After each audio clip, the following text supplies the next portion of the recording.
Now, joining me now is former Acting Secretary of the US Air Force during Ronald Reagan's presidency, Tidal W. McCoy in Virginia. Tidal, good evening. Good evening, Lawrence. How are you? I'm very well, thank you. Is Putin for real when he threatens the West with nuclear weapons? I think that he is real. He's gotten a strategic nuclear doctrine that's been developed over many years in Russia that talks about escalating to de-escalate, which means making kind of a sharp upward break, using potentially a tactical nuclear weapon to demonstrate willpower, and then scaring the other side into a negotiation.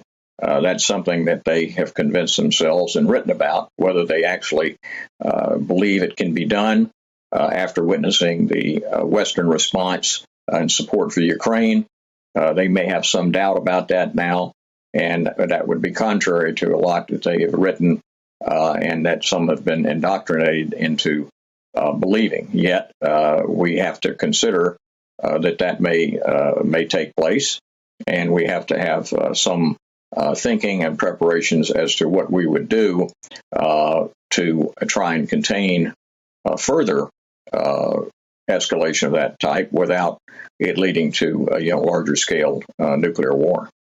Why is America not encouraging Ukraine and Russia publicly to the negotiating table instead of having this wild rhetoric expand through the world?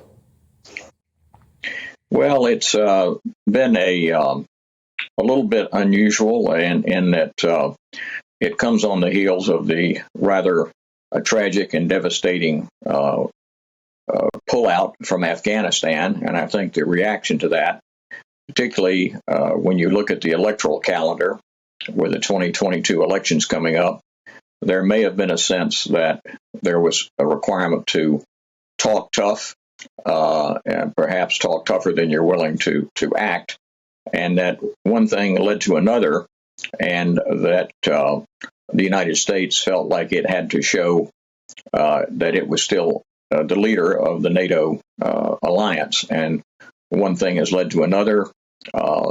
President Zelensky has become a very good spokesman and a good persuader, and all of a sudden we find ourselves potentially in doing more than we would have planned on doing, because each leader in the Western coalition doesn't want to seem to be flinching at the sight of the Russian forces. And so there's a little bit of one-upsmanship going on, and it's being encouraged by people who like uncertainty, conflict, and control.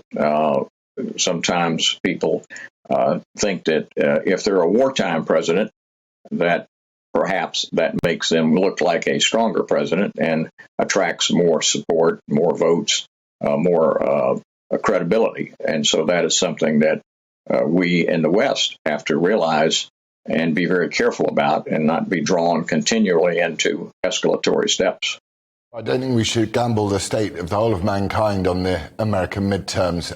Thank you, Tidal McCoy, former Acting Secretary for the US Air Force during Ronald Reagan's presidency.